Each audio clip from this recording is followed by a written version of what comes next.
Welcome back to the Tech Zone. It's me, Paul Amadeus Lane. Thank you for staying with me. Hopefully you won't be disappointed, but we have a great segment here. We're going to be talking about identity.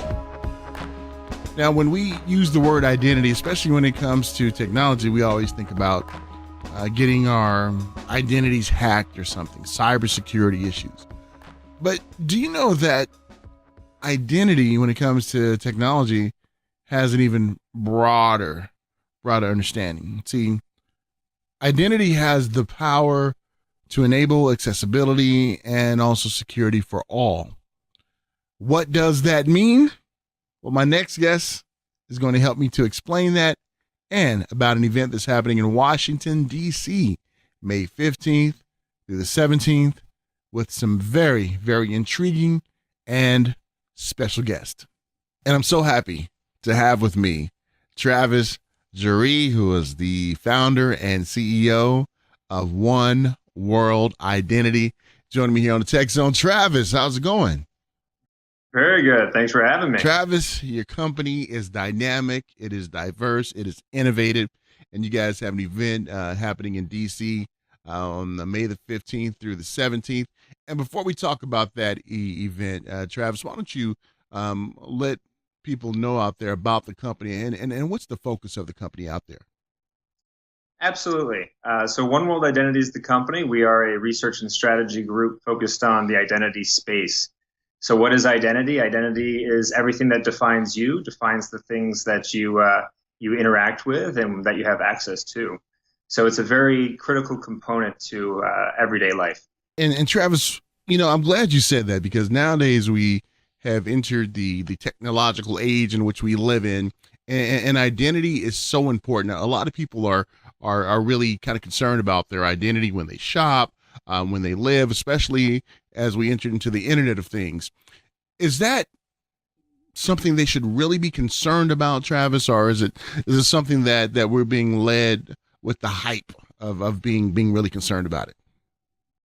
No, I think it's absolutely something we should all be concerned with. I mean, as we've gone from a physical or analog world into a more digital work environment where we buy things online, that we communicate online, that we work online, it's more important than ever to make sure that all of our breadcrumbs that we leave around the digital space are owned by us, or at least we understand what's being happened with some of those data points. And Travis, when it comes to the research that you guys do at your company, is the research ever changing? Because, the identity theft or our identity vulnerability changes from day to day.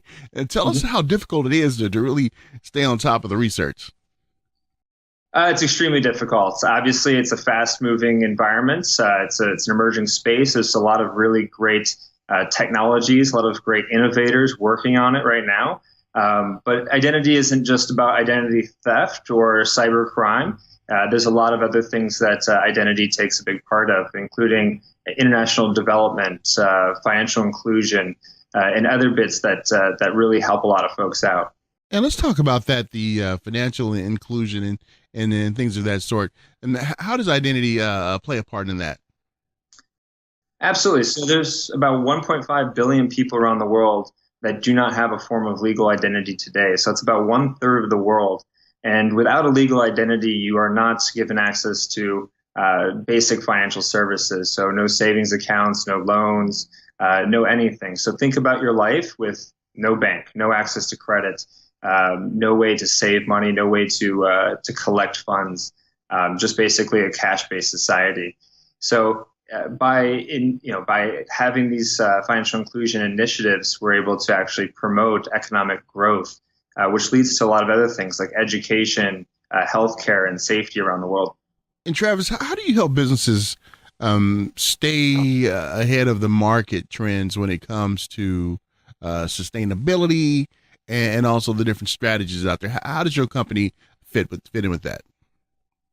Well, right now we're really about user-centric strategies. So how do we make sure that the users are interacting with their products and services the best? How do we make sure that the architecture, the tech architecture that sits behind a lot of those products is safe and secure? So we help a lot of companies kind of build out what those processes look like, what those products look like, and how those services can actually interact with their customers.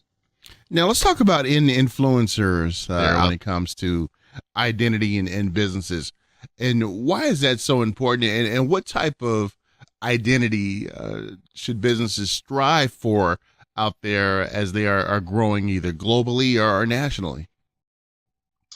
Yeah, I think having a universal identity scheme or something that kind of ties all of your customers together is extremely important. A lot of times that right now we're seeing are companies that build their products and services in silos based off of the product. And when they want to expand internationally, or even if they just want to open a new product line, they're having difficult tying their own customers together. And if you don't know your own customers, well, then you're missing out on massive market potential. And let's talk about the top 100 that are, affiliated with your company. And we know that certain companies have different needs. How do you kind of make sure that whatever strategy that you come up with works for X company, but it may not work for Y company? And how do you make sure the Y company has the proper strategy? No, absolutely. I mean, every customer is different. Every business is different. So what we do is we want to make sure we go in there and just bring a lot of the experience that we've had at Google and other tech companies, as well as in the Pentagon and on Wall Street. So we have a very diverse group of folks at One World Identity that can help the unique businesses and the unique business challenges. And again, it's not a one size fits all type of thing. Just as identity is very unique, every business is unique. And when it comes to your background, coming from Google, were you able to take some of that experience over to your company? And when you're over at Google, did you ever think, I'm at Google, which is great company, but I want to be an entrepreneur. I want to create my own identity, no pun intended, and to really put your vision out in the marketplace. Sure. So at Google, I was responsible for all the identity verification globally. So what that meant was I was given the unenviable task of verifying the next billion users. So how do we launch really cool Google products and services in countries like India and parts of Africa? So, I mean, identity has been kind of my core focus for quite a long time. But I think Google really does a great job of hiring folks that are naturally entrepreneurs, right? They're innovators, they're thinkers. Typically, they want to work and own their own products and services. So hopping over to running my own business was kind of a natural progression from there. And what are some of the challenges of having a startup company, being an entrepreneur, now not only being a part of a team, but being the captain of the ship? Talk about those challenges that may come with that. Sure. Well, you sleep a lot less. So there's the big challenge of sleep. But, I think the challenges are definitely outweighed by the benefits and the enjoyment of running your own ship, like you said. So we have a great team, very, very great team. A lot of folks, like I said, from the Google companies, as well as, Pentagon and financial services. So, having really great people to work with is just super, super great time. That is so true. What did it say? Teamwork makes the dream work, right? That's right. And also you guys have a podcast that you guys have. And let's talk about that. Well, what do you guys what's the mission of the podcast? Sure. So the podcast is called State of Identity. You can download it off of iTunes or wherever that you get your podcasts. But the focus there is to have a common language. Very common that we go into different businesses, or even this is a big problem at Google, where we'd be trying to solve identity-related problems. And you'd find out that other people were solving the exact same problem, but a little bit differently, because they were working on maybe a different product or they were working in a different industry. And so they didn't really tie it together.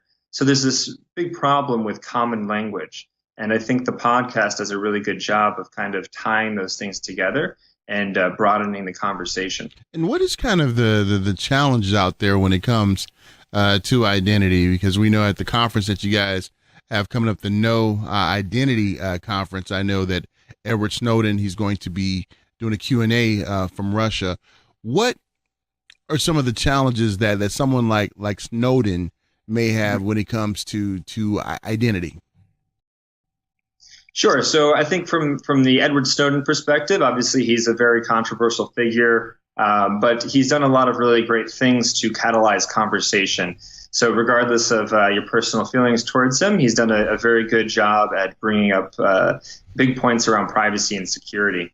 And obviously that's a big point, or a big part, a pillar, if you will, of identity and the identity ecosystem.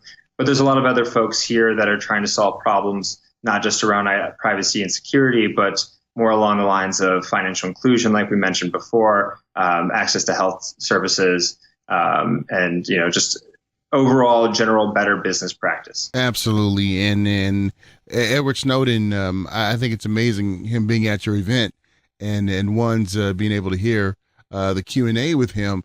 And I know you probably don't want to spill the beans or let the cat out of the bag with some of the questions he's going to be asked during that Q&A. Are the audience going to submit questions, or are you guys going to ask him questions in a panel setting? Yeah, so we opened up a forum for questions. We collected over 100 questions from different participants of the conference over the past couple months here. We've been able to narrow it down, and unfortunately, I can't let the cat out of the bag on what those questions are, but I'm sure we'll have a good transcription and some quotes as well as some video posted on the website after the event. Awesome. So let's talk about the event. What made you guys decide to put this event on, the No Identity Conference? Why did you guys want to do this? Well, absolutely. And this really came out of a big project that we were given at Google, which was to verify the next billion users. And during that project, we had to talk to a number of folks. We talked to a number of Google folks, and then we obviously expanded that outside of Google to talk to a lot of folks that were outside of just payments. So we obviously focused specifically on payments, but we started talking to folks in healthcare and the government, as well as energy and IoT. And we found was that there was this lack of common language, common discussions happening. So we created a small working group that was in the Bay Area, which turned into a large working group. And then about a year later, has turned into this large conference, the No Identity Conference here in Washington. That is so cool, because I'm looking at the amount of speakers that you guys are going to have there, and the amount of attendees, the different, I want to say, the agenda of it. And to put something like this together, it wasn't something that you woke up one morning and say, hey, I'm going to do this right now, and we got a month to get it together. This had to take some planning, right? That's right. Yeah, exactly. It took us about a year to put together. We're very fortunate. We have over 55 sponsors, including a lot of big guys like BBVA and IBM coming in and doing some really cool stuff here, having a startup competition, for example.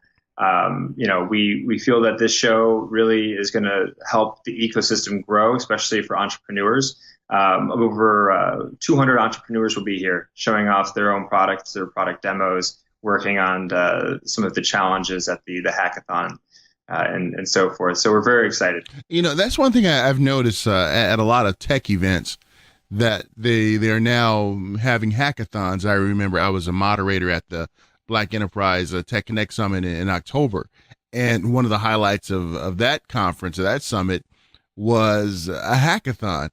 And for ones listening out there who may not understand what a hackathon is, and just thinking, oh, are you teaching people to be criminals? Can you explain to them what a hackathon is, please? Because you can do it a lot better than I can. Yeah. Yes, absolutely. So a hackathon for us is really about a design sprint. So coming in here, bringing a small team, maybe an individual, and putting together what would really be a product, and then pitching that product to a group of judges, in this case run by BBVA. And at the end of this, the winner will win $30,000, as well as be able to go to Spain and actually work with the BBVA senior executive team. Wow. Go to Spain? Are you kidding me? And 30 grand in your pocket? That's right. Yeah. I actually almost submitted myself. I know. I was thinking right now, like, how come I didn't submit myself? No, but that's pretty cool. And that's one thing I really like about what you guys are doing over there, because it seems that a lot of younger people now want to get into technology, especially STEM education. Now we know it's not as robust as it should be in this country as it is in other countries. Would you like to see more kids, elementary school, get involved in STEM education early so that they won't be left behind in a very innovative world in which we live in?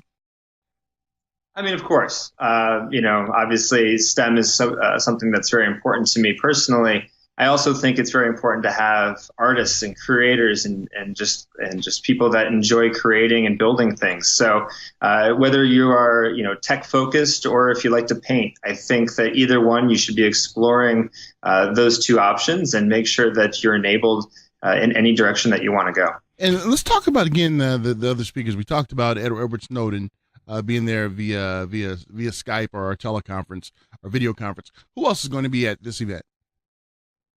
Sure. So some bigger names in the identity space. We have Carmi Guillen, who is a former Israeli Secret Service, as well as David Birch, who is kind of the identity man himself. Alongside some of our other keynotes, we do have the CTO of the Air Force, Frank Kay.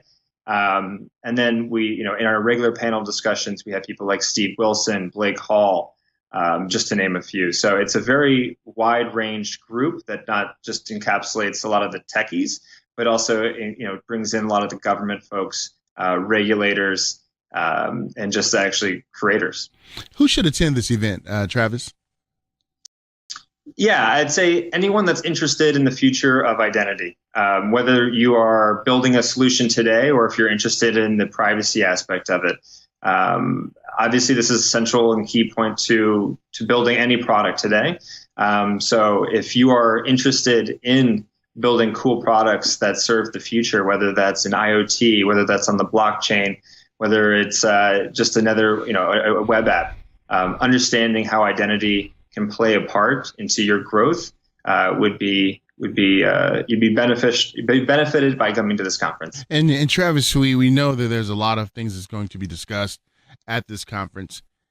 And if there's one, put you on the spot here, if there's one must see element of the conference, which one is that? You put your finger, even though all of it's going to be great, but what's one in particular that you really want to bring awareness to, so that ones can really know how important it is when it comes to identity? Yeah, I think for me, I'm most proud of our Startup Alley. We have over 30 startups joining us that are participating in our Startup Alley, that are showing off the creations that they're making, the stuff that they're working on. And it's a really good indicator of where the market's going. I'm very excited to introduce those folks to this larger community.